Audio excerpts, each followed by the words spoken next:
I can relate to companies saying, hey, we're going to solve the communication problem by having everyone be co-located. It helps. But I think you can get much further by being very intentional about how you communicate. And then you end up with people that have 2 hours a day extra where they don't have to commute, who can have an off-peak lifestyle. That is much more valuable than that 25 minutes at the water cooler, as long as you just have that 25 minutes at the water cooler organized by joining a Slack channel that will match you up with a random person every week. Hey everybody, welcome to the show. This is Brave New Work, a podcast about reinventing our organizations and the search for a more adaptive and human way of working. I'm Aaron Dignan, and I'm joined, as always, by my co-host, Rodney Evans. What's up, guys? And today, in yet another Freaky Friday switched episode, we're going to be joined by Sid Sijbrandij, the co-founder and CEO of GitLab, a company we're big fans of. Sid, welcome to the show. Yeah, thanks for having me. On today's episode, we intend to talk about working remotely after the novelty wears off, after the sweatpants no longer feel like a luxury. It seems like a whole bunch of companies in the world are fresh to this scene. They're excited about the possibilities. They're worried. They're freaking out. They're trying to make it happen. And there's plenty of advice about that. But it might be interesting to dig into, what does this look like at a varsity level? But before we go there, we, of course, have to check in. We have to check in, as we always do, with a check-in question. So I will pose it to you first, Aaron, and then you, Sid. Okay. Our check-in question for today is, what is the biggest thing that has changed for you in the last couple of weeks among the global pandemic that is unfolding around us? Aaron, biggest change? I think for me, it's that I'm actually on a completely different schedule. So I used to have a schedule that started at the office at 8 and then went climbing at 4, and like everything was different. And now I have totally different hours.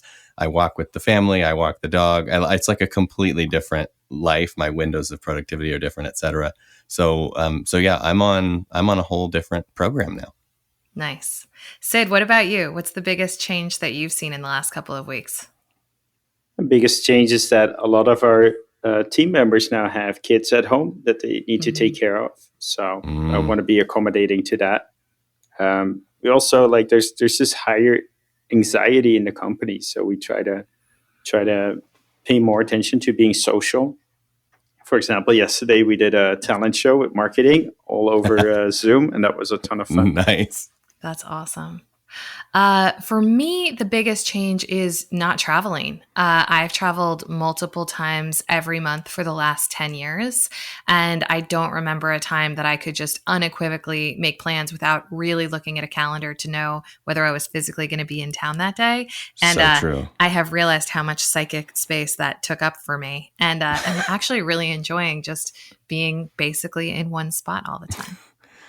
That's wild. I hadn't thought about the fact that travel and remote work are independent variables, but they are. We've been fully remote since the founding, basically, but we travel a ton, and now that's off the. Yeah, we're grounded, fully grounded. So, Sid, we're super excited to have you here to talk about remote working and all that comes with it, which obviously a lot of folks are very focused on and doing in many instances for the first time. Let's just start with asking you, talk to us a little bit about what GitLab actually does and why the company ended up working remotely. Yeah, so GitLab is a complete DevOps solution delivered as a single application.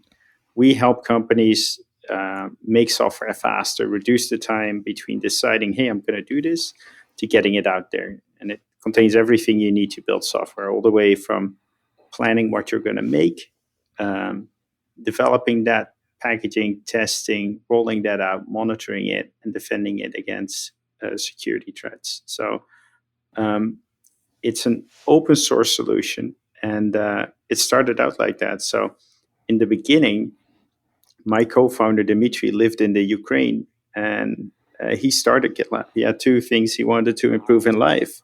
He didn't have running water, and he didn't have great collaboration software at work. So he chose to fix the software first, and 300 people joined him in that effort in the first year, that just from all around the world. And I saw it only then, and I was like, this is amazing, and I'm going to start GitLab.com. So I sent him an email. hey, I'm going to start GitLab.com without you. Hope that's okay. He said, no, go for it. It's open source. And a year later, he tweeted to the whole world, I want to work on GitLab full time. So I sent him an email again and made him an offer and went to the local Western Union office to make a transfer. And they said, well, that person is in the Ukraine. Are you sure about this? Or is this someone you met over the internet? And made the wire, and we were in business. And our first, both are true. Yeah, both are true. They're not exclusive. And our first team member was someone in Serbia. So it was logical for us at that time to be remote. And talk a little bit about the size of the company now and how it works remotely. So I think most people probably aren't as familiar as we are with kind of what it looks like. Yeah, so the first couple of years, it was smaller. We bootstrapped. And then in 2015, we joined a program called Y Combinator in Mountain View. So we moved everyone to Mountain View for 3 months, lived together in a house, very typical Silicon Valley. And then we got an office because they said, look, this remote thing, it works for engineering, but it doesn't work for all the other departments. So we got an office, but people kind of didn't show up for a long time. People came to the office after they got hired for a couple of days, but it was just as effective working from home. And so people at a fourth day, they typically didn't show up anymore, but they still were working. And that kept going on until our lease expired. We didn't renew the lease. We rented a mailbox instead and became an all-remote company. And last year, we grew from 400 to 1,100 people. We're now over 1,200 people. That's a big year. Yep. So for those who are going remote, maybe for the first time, what are some things that you think they are likely to get wrong or to misunderstand about remote working? I think there's kind of a first wave of remote, which is just copying what you did before, but then doing it remote. So instead of in the conference room, you have the meeting in Zoom. Instead of in the hallway, you send a direct message on Slack. And I think there's a second wave to take advantage of the tools. Hey, with Zoom, you can record the meeting for the person who couldn't attend. With Slack, you can, instead of direct messaging, you can do it in a channel so people have context about what's happening and can chime in. And then maybe there's a third wave of remote where you start working more asynchronous. You start using tools like GitLab to track the work that's in progress. So you don't have to come together for a meeting for a status update. You don't have to have a meeting to chime in on a proposal. All those things can happen when a person is ready for it. You don't have to interrupt someone's flow to do that. You have the meetings just, if there's a lot of back and forth in text, you can have a meeting to flesh that out, but it's not the default tool anymore. And where do you feel like GitLab is on its remote work journey? Like, do you guys feel like you have a way of doing this now that's really ingrained and it isn't still changing a lot? Or do you feel like the scaling and the deepening of that practice is making it something that's still quite fluid for you? I think we do remote better than any other company in the world, but that doesn't mean it's perfect. I think we still have meetings that should have been asynchronous instead. Same. But I think we do it really well. And I think one of the things we do really well is making sure that we write down and we make discoverable what was concluded. We have a handbook of over 5,000 pages with all of our processes and procedures. And that is our source of truth. If you change a process at GitLab, you show how you changed the handbook. And that's been very, very helpful. Where does the handbook live? Is that inside GitLab or is it somewhere else? It's a static website made with GitLab pages, and you can find it if you just Google GitLab handbook. Nice. So beyond tooling, I am curious about some of the more like interpersonal sides. So when you talked about wave 3, that intuitively makes a lot of sense to me in terms of how changes to the infrastructure, changes to the tool stack, changes to the use of those things can really support working remotely. What about in terms of keeping connection and connectivity within the workforce so that you have that like strength of culture? What are some of the things that you've seen work well? Yeah. I think there's 3 dimensions to that. So culture, it can mean like how you work, how you communicate. And there you can be very prescriptive. If you Google GitLab communication, well, we write down exactly how you should communicate within GitLab. Uh, then there's your values, and you can get much more organized around your values than many companies do. At GitLab, we now have 13 ways in which we reinforce our values. Your values are basically who you hire, who you promote, who you reward. So every time we have one of those events, we structure them according to our values. There's many other things we do. So I think with many companies, as they grow fast, you see the values dilute. I think remote forces you to write them down and gives you an opportunity to get even better as you scale.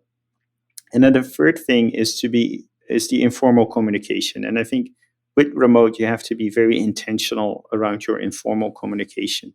So at GitLab, we organize a ton of different things to get people to get to know each other on a personal basis. And that's everything from coffee chats, where we encourage people to just plan a meeting of 25 minutes without an agenda on Zoom to get to know someone else. And we actually make you do that when you onboard, so that people can continue it later.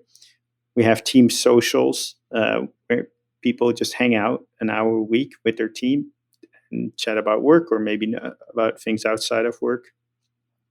We have the take a break calls where those are structured around interests, so certain hobbies, where we do that like two times a week typically.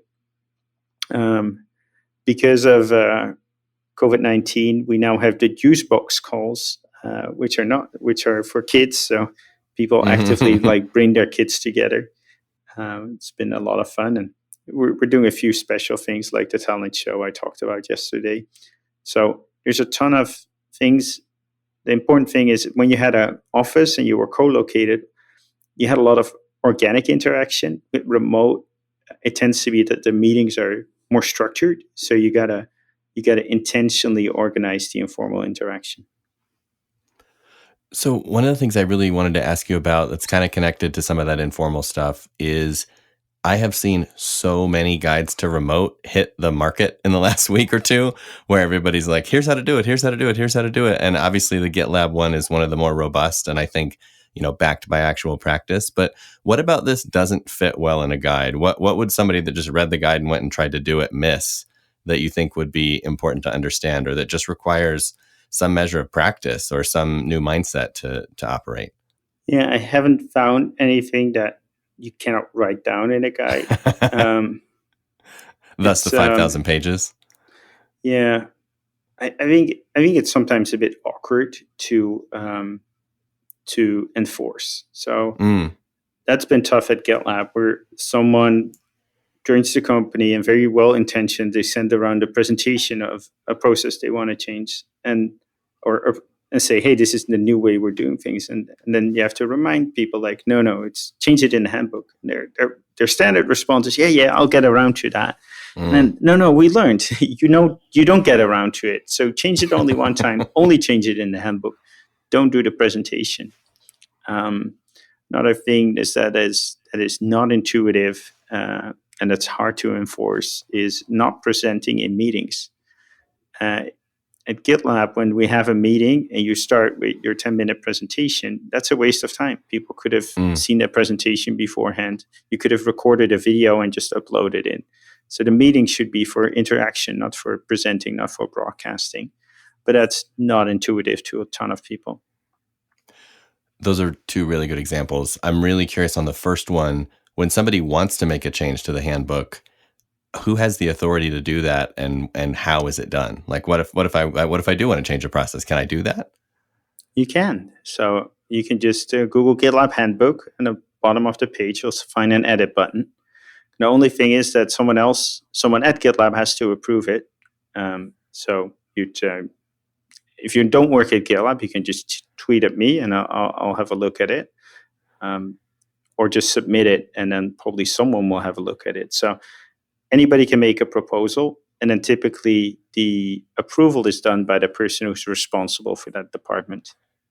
Got it. So there's some kind of authority structure that overlays the handbook environment.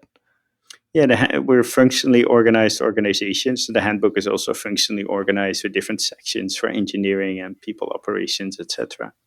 Got it. Okay, interesting. So you've been at this for a while. What would you say have been some of the unexpected benefits of working this way over the long term? I mean, apart from being remote, we're also a very transparent company. Being transparent is easier if you're remote because you get a ton of artifacts. You have way more opportunities to write things down and to record things. So we've published a ton. And in the beginning, we did that in order not to alienate the open source community around the project. And that's worked well. We got hundreds of improvements in GitLab contributed from outside the company every month. But what also happened is that it became a giant attractor of people. It was great for our talent brand, and we have over 10,000 people applying to the company every week. Wow. That is an amazing benefit. Yeah, the talent brand is insane. And it's funny because I feel like in every large scale survey that is conducted, people resoundingly in the workforce say that flexibility in terms of where they work is really, really important. And yet a lot of companies don't really think about how big of a deal that is in terms of attraction. So those numbers in terms of applicants certainly bear that out, that what people say is important to them really does track to them actually seeking the kind of opportunities that allow them to do that. That's really cool. Yeah, I think that communication between your people is, in any company of skill, is your biggest problem. And I think if you work remote, but you don't enforce the guardrails, it can go really off track. And I think it's very unnatural for people to prescribe these things, like prescribing, hey, we don't present in meetings. That is not easy. That is very awkward. It's super helpful. Another rule that might not be intuitive is that you don't have to pay attention during meetings. If you don't pay attention, someone has to repeat a question, that is totally fine. We want you to be a manager of one and the boss of your own attention. That is, new people keep saying, oh yeah, in meetings everyone has to pay attention. It's like, no, people are in meetings like sometimes 4 or 5 hours a day. If a part of that meeting isn't relevant, it's totally okay for them to do something else. So that's been I can relate to companies saying, hey, we're going to solve the communication problem by having everyone be co-located. It helps, but I think you can get much further by being very intentional about how you communicate. And then you end up with people that have 2 hours a day extra where they don't have to commute, who can have an off-peak lifestyle, who can be near the people they care about, have flexibility if the people they care about need them. That is much more valuable than that 25 minutes at the water cooler. As long as you just have that 25 minutes at the water cooler organized by joining a Slack channel that will match you up with a random person every week. Just going back, the idea of explicitly saying you don't need to pay attention in a meeting if if it's not relevant to you, and just self-manage is one that I've not heard before, which is really fun. Are there other things like that kicking around at GitLab that come to mind that are like, sort of pat accepted tropes that you're just like, no, we're not going to do that here? I think there's a ton of things. I think one thing that's hilarious is if you Google GitLab Unfiltered, you'll find our YouTube channel. And we live stream a ton of meetings, not all the meetings in the company, not all the time, but a ton. So you'll find like extremely boring content on there, and it's questionable why it's public in the first place. But fascinating because it's almost impossible to find this content anywhere else. Like Right. you'd have to have like a kids at work day or something where you sneak in with Yeah. your parents in order to see this. And suddenly this is accessible. We have students in South Korea now studying our handbook because it's the first time that you had like this level of internal information available to study. So I think that's kind of funny, and I wonder what the result of that will be over the long term. That's so interesting. Why did you guys decide to do that? Well, we had a lot of written materials, but kind of YouTube is such a powerful medium and the medium of the future. And if I have spare time, I just start watching YouTube. I don't watch produced channels. You watch kind of individuals who take care to record what they enjoy doing anyway, or their work. I watch a ton of time. This guy is like building trenches and digging out trees. And it's just interesting because it has so much fidelity, not what they tell you, not a journalist that tells you things, but you can see what's actually happening. And I thought that was powerful. And we started recording meetings and encouraging people like, hey, if you're in doubt, just live stream it. And now sometimes we have 2-3 recordings going on at the same time. Wow. Fascinating. I'm going to check that out. I am curious on the flip side, and obviously this is not super possible right now in the moment we're in, because it is close to the last day of March when we're doing this. Do you ever bring folks together physically in the same space? We do. We were supposed to do that in Prague. We do it once every year, bring the whole company together. And we spend that week not with work, not with presentations, but we spend one half doing excursions together, exploring the place we're in, just to kind of have informal chats with everyone. And the second half is a bit more organized, where we do an unconference, where people propose a subject and people talk about it. And regularly, the most popular subjects are lack of motivation and being close to a burnout. So kind of the softer, harder subjects to talk about. Got it. And what will you do now? Have you just postponed that moment, or? We first postponed it. Now we canceled it. Now we're probably going to do a virtual one in a couple of months, and then next year, hopefully, an in-person one again. So Aaron and I are obviously philosophically in the sort of self-management and self-organization wave of thinking. And so a lot of what we talk about is how to distribute authority, how to empower workforces. Do you feel like remote work is really just code for like empowered work and giving people agency over where they're working? How do those things play for you? I think it's possible to just have a remote organization that's just as not self-organizing as it was before. I think there's a couple of things. We strongly believe in hierarchy, so everyone should have exactly one manager who understands what they do.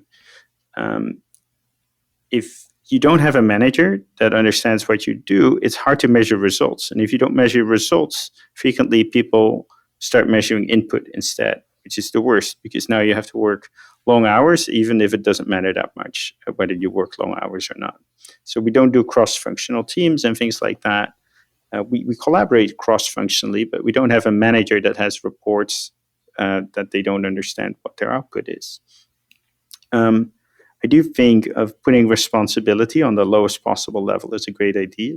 We call it DRI, directly responsible individual. And we try to have the person who has to perform the work make the decision, so that you're always working on something you believe in. Rather have the wrong decision being executed with enthusiasm than the reverse. So that's going well. I do think another thing that's missing is that a lot of people have this artificial distinction between kind of a consensus-driven organization and a more hierarchical organization. I think it's so important to make decisions in two different phases. First is the proposal phase where you say, hey, I'm thinking about this decision. This is what I propose. And everyone can contribute. Everyone can provide input. And then the second phase where you have to make a decision. The person that has to do the work makes the decision, and they don't owe anybody an explanation for why they made that decision. Because if you start doing that, people will start trying to do things under the radar so that they got less opinions, so that they don't have to explain themselves too much. Yeah, that smacks of the advice process that we've seen at a lot of the companies we study. So that makes sense. As a pivot, I'm a little bit interested in just talking about this moment we're in. So let me throw a couple of questions your way on that. A whole bunch of companies that were not working remotely are suddenly doing it. Are you excited about that? Are you optimistic about that? Pessimistic about their chances? Like, just when you stand back and look at this moment in human history and how it aligns or doesn't with what you've been advocating for years, where are you guys sitting? What are you thinking? What's the inside dialogue like at GitLab right now? Yeah, I think it's obviously the having a pandemic is a horrible event. It's great to see so many people kind of explore the new remote tools, Zoom, Slack, things like that. And I think the world will be slightly different afterwards, where I know of a ton of people who have to commute a lot, and they're required to be at the office 5 days a week. And I think a ton of companies are going to be less restrictive and are going to allow more work from home. I also think that business meetings will be quicker move to Zoom. Like after this pandemic, suddenly a whole ton of people have a good setup to have a video call. It used to be so excruciating if people didn't have their webcam aimed correctly or don't know how to mute themselves. That people are learning. Fixed. Yeah. And it doesn't make sense to spend 20 hours to traveling to attend a 2-hour meeting. So I think events and meeting people, it won't suddenly all be remote, but remote is going to be a bigger option there, and we'll get a bit more efficient by how much we travel.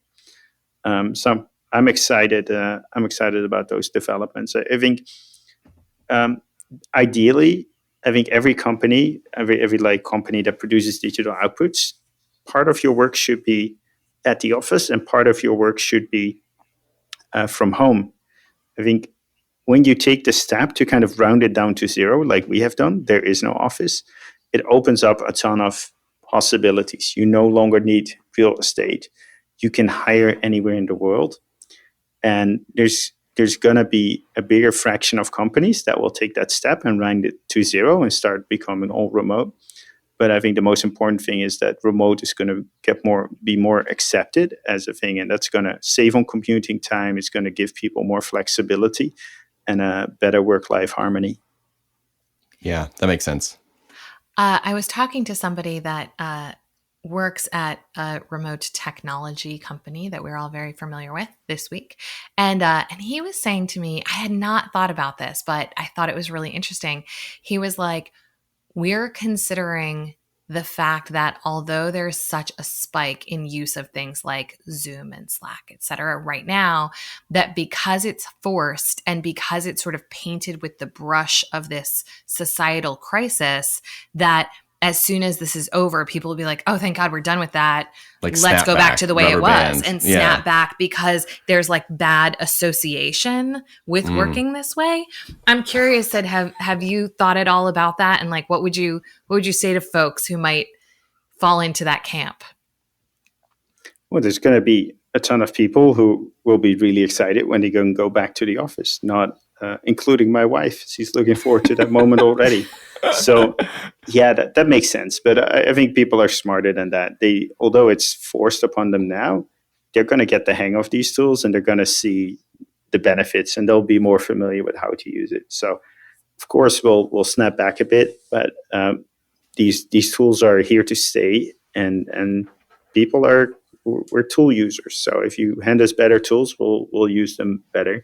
I think the tools like Zoom is so much better than video conferencing even 4 years ago. That it's going to be a different world after this.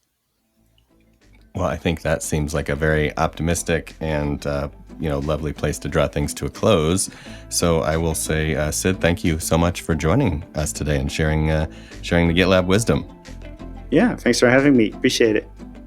Thank you all so much for listening today. If you didn't know this, Amazon has now sold out of podcasting microphones. So your sharing and reviewing our episode will ensure that we don't get lost in the sea of new podcasts soon to be in the marketplace. Corona casts, indeed. So please share us and review us. We appreciate it, and we can't do it without you. Along those lines, a quick tip of the hat to Taylor Marvin, who we also can't do it without. Makes us sound good every week. Brave New Work is produced by The Ready, where we help organizations around the world change the way they work. You can get in touch with us by emailing podcast@theready.com. We love your notes. We write back. And as for you, thanks for listening. Now go change something.